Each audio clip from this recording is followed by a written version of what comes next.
Good morning, everybody. It's day 2 of videoing. I didn't actually get to it yesterday. I didn't end up sending another one making another one yesterday. So for everyone out there who's worried about Bambi, here she is. Say hi, everyone. I'm okay. I've got my treatment now for my ulcers and I shouldn't have another flare-up. Bams, here, say hi to everyone. Hi. Oh, yes, that's what she thinks of my recording, of course. That's so fucking funny, isn't it? Today, I taking my son to the vet. To the fucking vets. Jesus, what is going on with me? I tell you.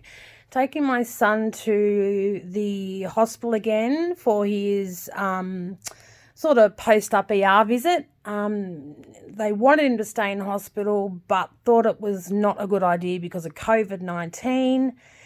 So we did come home. He's been on a regimen of 2-hourly meds every 2 hours, literally, even during the night time.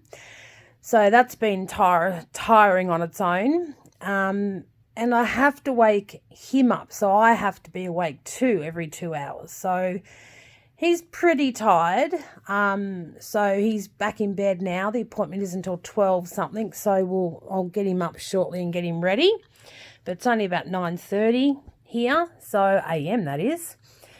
So off to the doctors today at the hospital for another checkup, and then tomorrow he's having a respiratory check. So, which is when, and most of you might know, it's when you've got to take a really deep breath and you blow out into this really big fucking machine that's probably got a hole huge. I've had one myself. And then that's tomorrow. And then after that, he should be fine if he's stuck to the regimen. So, which is every 2 hours. But if he's okay tomorrow and the respiratory check goes okay, he's back to his normal regime of medicine. So steroid twice a day, morning, night, and salbutamol, which is Ventolin, in throughout those periods. And of course, if he needs it when he goes back to school. So here in Australia, and I'm sure it's the same overseas, you have to sign a document with their medication and giving approval for them to have it. Because technically in high school, he's still a child until he's 18. So I just got to clean the screen so you'll hear me talk, but because I know, let's see if, that's better, with me putting it up to my ear, talking to Barbara all the time, because she's currently in Queensland. Her mum has now moved into a nursing home. She had a fall in 2016, breaking her elbow. That's now deformed because she never kept up with any of the physio regime. She wouldn't even keep her arm in the sling, the special thing that was made so that her ulnar bone, or the joint at the elbow, would be forced into its, not force, that's too strong a word, but it helped it maintain where the elbow should be. So, in effect though, she's got a really big tennis ball now on the top of where her elbow is because the bone fused into a certain position. And of course now they can't do anything about it because she's 93, and to have an operation like that, they reckon it wouldn't be good for her anaesthetic wise. So, but she did have the hip operation because she had the fall in She had it in May, sorry. And as a result, she broke a hip.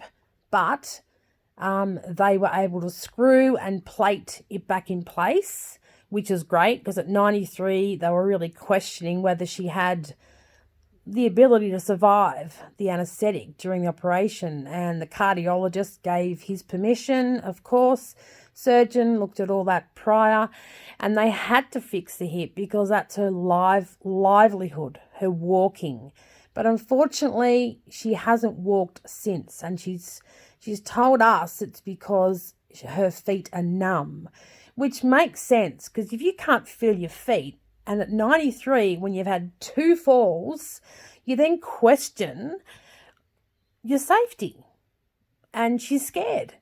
So it's a bit of both, I think. The fact that she can't walk because her feet are numb, and also because she's terrified of what could possibly happen next. And I don't blame her. I really don't blame her. If I was 93 and I'd had 2 falls, even in the 6-month period, or even a year or so, even really in her situation, 93, it's old. And I mean, she was getting quite frail. She's lost more weight. She's down to about 50 kilos now, but she's only about 5 foot something. So her weight does fall in line with her height type of thing. She looks like she's lost a lot of weight. She was quite chubby or fat, really, when she was younger, even 10 years ago. So now that excess skin, now that she's lost weight, is like a fold, a curtain, as the doctors describe it, of her stomach. So unfortunately, she lost weight too much in her later life. But in saying that, she hasn't been well for the last couple of year especially. So I don't think it was an intended diet to lose weight.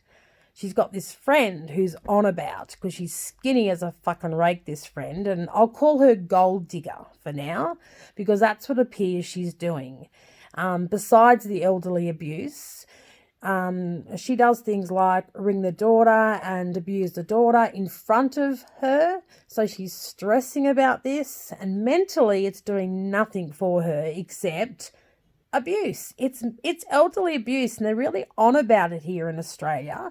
They've got signs everywhere. Wherever you could possibly treat an elderly person, like podiatrists, GPs, fucking anywhere. And let's face it, a lot of elderly people are in our community in Australia, and we're an aging population. So we're only going to get more and more and more. But I guess what I'm getting at is she's an asshole for even doing this. She shouldn't be even putting Barb's mother through this stress.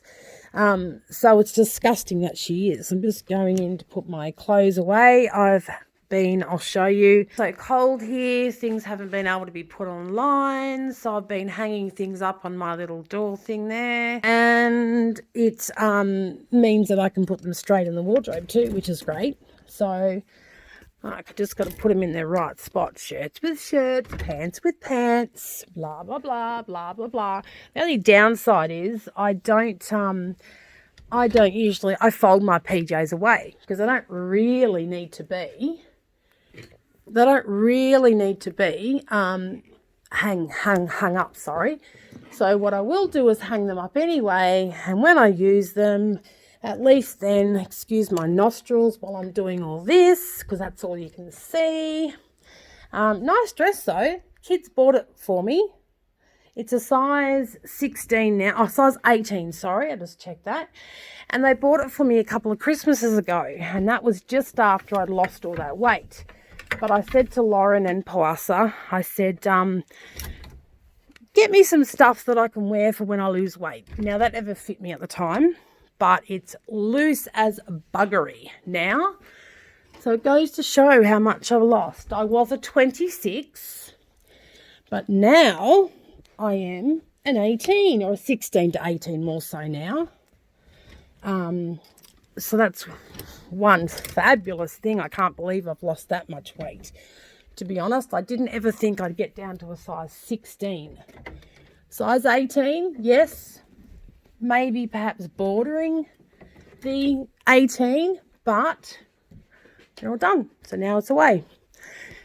And it also makes things a lot easier for me. I can sit down while hanging my clothes on these coat hangers. Oh, boy, I think I should be going for the respiratory check. Whew. That's puffed work. Guys, I usually spend my days, my nights in bed. I usually only get up to use the shower. How about I show you my room?